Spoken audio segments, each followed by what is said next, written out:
سلامونه هونیکی هیله یم چې جوړ او روغ به یاست. طالبان په رسمیت باندې وپیژندل شو، البته یوازې د روسیې د خوا. خو دا دی چې طالب باید څه کارونه وکړي چې د خپل حکومت تلپاتې کړي او د ملت باور ترلاسه کړي، ځکه چې په افغانستان کې د میرویس خان نیکه د وخت تر دغه وخته پورې موږ یو داسې قوي حکومت لیدلی نه دی، که بیا وروسته احمدشاه بابا دورانو هغه هم د ملت په برخه کې کار ونه سو، ځکه چې هغه د امپراتوري په خوب کې ویه او ټول کارونه په جګړې کې تیر سوه، او بیا تر هغه چې تیر سو بیا نو حکومتونه و چې نسکورېدل، یو په بل پسې حکومتونه و چې نسکورېدل. بیا که وروسته راسو د معاصر افغانستان چې د امیر شیر علي خان د وخت شروع سو، بیا امیر عبدالرحمن خان، بیا که تر هغه راتیر سو غازي امان الله خان په وخت کې، بیا چې بیا ښه رانږدې سو د ظاهرشاه بابا په وخت کې. که دغه ټول حکومتونه وګورو یو د بل پسې نسکوره سوي دي، هغه ځکه چې د ملت ژبه یې استعمال کړې ده، د ملت د ژبې څخه یې ګټه اخیستې نه ده او ملت څخه یې مشوره کړې نه ده او د ملت دردونه یې پوښتلي نه دي چې ملت ته څه درد لري او هغه درد دپاره ټکور باید جوړ شي. دا ښه مثال همدغه دی چې د یو انسان په بدن کې یو زخم پیدا شوی دی او د هغه د تداوي ونسي، هغه زخم ډیریږي او هغه اخر کې انسان وژني. حکومت هم هینو هماغسې یو سیستم ته ورته شی دی. نن په دغه ویډیو کې تاسو ته وایم چې طالب باید څه وکړي چې دغه حکومت یې تلپاتې سي، حالات به ښه سي او د خلکو په منځ کې تحمل یې بهتره سي. زه پر دغه موضوع باندې خبرې کوو او تر اضافي خبرې تېرېږو. تر هر څه وړاندې ځو د دفاع وزیر د ملا یعقوب خبرو ته. ملا یعقوب په یو مرکه کې وایي چې موږ د خلکو سره جګړې کړې دي او زموږ سره ډېر ځوانان او ډېر بې سواده قشر زموږ سره درېدلی او په دې برخه کې موږ سره په جګړو کې ښکېل وه او دغه ذهنیت تر څو چې برابرېږي، تر څو موږ ووایو چې یاره دا ملي بیرغ دی، دا ملي اردو ده، دا ملي پولیس دی، دا ملي اداره ده، دا ملي دولت دی، دا دولت چې دی دا د ټولو ملت دی، دغه ټوله کیسه چې ده دا ډېر وخت نیسي او موږ نسو کولی چې یو بې سواده جامعې ته دا په یوه ورځ کې دا ووایو چې وروره دا ملي بیرغ، دا ملي پولیس، دا ملي اردو، د هر څه په دغه باندې او بس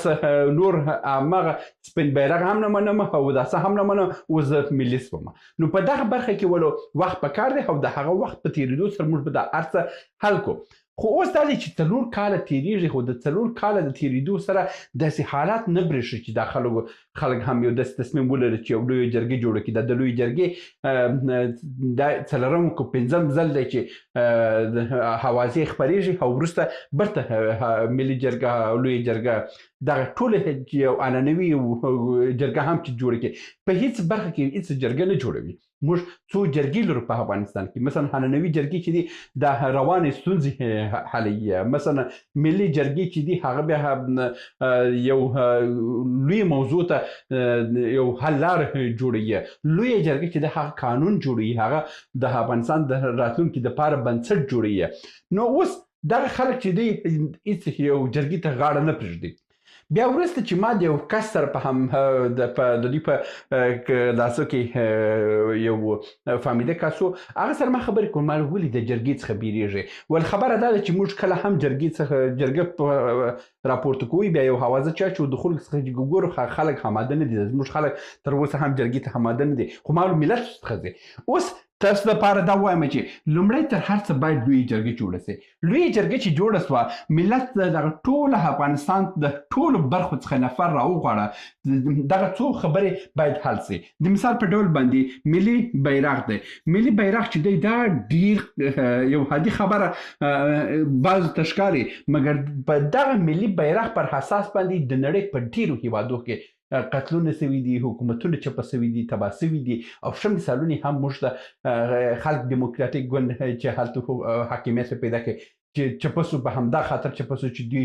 ملي بیرغ یې اړولی و، یا چې داود خان هم چې چپه سو یوازینی خفګان چې د خلکو هغه د ظاهرشاه د وخت کې کوم عادت غازي امان الله خان د ملي بیرغ چې ظاهرشاه په وخت کې دا جوړ سو، د داود خان دا یې واړولو، بیا دلته هم خلکو خفګان جوړ کړو چې تا ولې بیرغ کې نشان اړولی دی، دغه هر څه په اسلامي نښانو هر څه د تا ولې بدل کړو بیا خلکانو خو بیخي رنګ یې بدل کړو تکثیر یې کړو بیا وروسته تر هغه چې راغله د اشرار راغله د اشرار وروسته بیا طالبان راغله دغه ټولو خلکو د دغه حالت څخه ناخوښه وه بیا چې کله ورم دا 20 کاله د جمهوریت راغی که هر څه ګډوډیانې وه مګر د ملي بیرغ پر سر باندې خلکو جنجال نه درلودله یوازې هلته د لنډغرو د نظار شورا لنډغر تورسي ډله وه او دې خوا ته هم مولایان وو چې دوی هم خپل لنډغري درلود چې دوی سپین بیرغ او د دوی هغه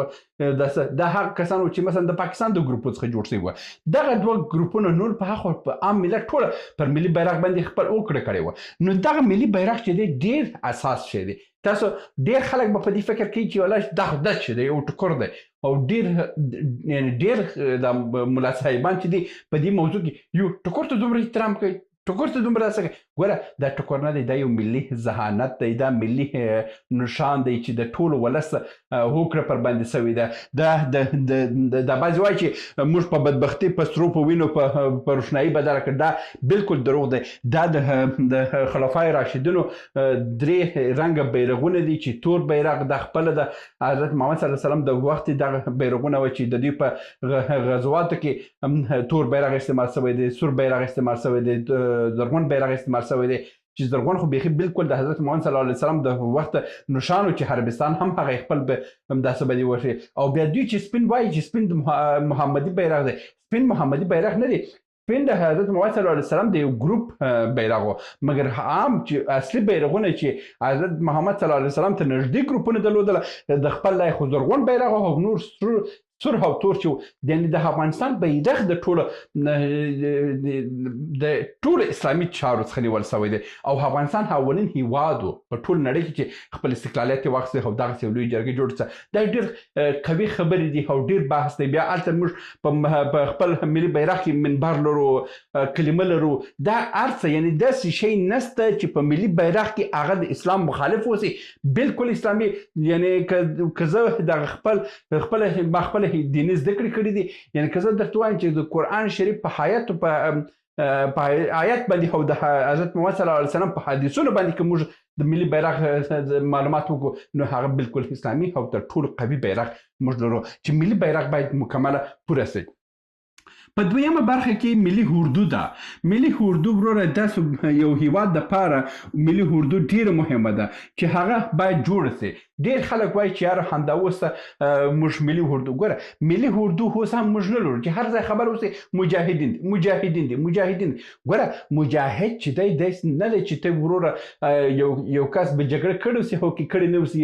یو کس به د وطن په ننګ باندې دفاع کړې اوسي او که نه اوسي ته ورته د مجاهد لقب ورکړې مجاهد خو یو خاص لقب لري د ځانه قوانین لري داسې نه دی چې مجاهد شو بس د هر یو چې ستا سره ګډ شو ته هغه مجاهد کړي ګوره ملي اردو جوړ کړه اسکر جوړ کړه نظام جوړ کړه قانون جوړ کړه اساس جوړ کړه په دې باندې چې هر څه دې ملي کړه د هر قوم څخه خلک راټول کړه او د وطن دفاع بیخي ورباندې جبري کړه وروره 2 کاله ورسره راسه خپل د وطن دفاع وکړه دا ټول ځوانان باندې دا کار وکړه دا ملي اردو چې ده د وروسته تر ملي بیرغ ملي اردو ډېره مهمه ده دا بیا وروسته ملي پولیس دی ملي پولیس ګوره ډېر قوي کار دی چې هر هیواد باید د خپل ځان ته ملي پولیس ولري او ملي پولیس باید روزلي اوسي او د هر ولایت د هر خلکو د هر قوم عنعناتو او قوانینو او سیستم ته دوی مکمل درناوی وکړي خو پوه سي چې سره کوم باید کار وکړي دا هر څه چې ملي سوه دغه هر څه چې ملي سوه بیا په دې باندې د یو خط لیکل کېږي ټوله امضا کېږي او هغه ته څه شی وایي اساسي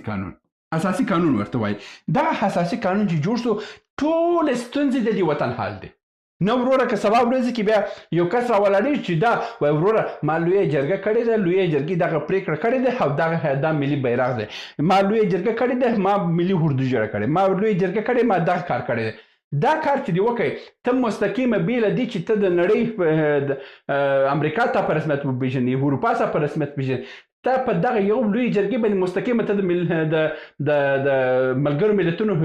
چوکۍ ترلاسه کوه چې کله د ملګرو ملتونو چوکۍ ترلاسه کړه بیا په هغه وخت کې بیا ته کولی سي چې پر ټول نړۍ باندې خپل راج وچلې ضرورت هم نشته چې څوک تا په رسمیت وپېژني که ونه پېژني خپل هېوادونه به راځي تا په رسمیت پېژني دا هر څه باید ته وکړې چې دا دې ونه کړه بیا نه کېږي. اوس یو پوښتنه دا ده چې طالب ولې به همدې حالت څخه بیریږي ولې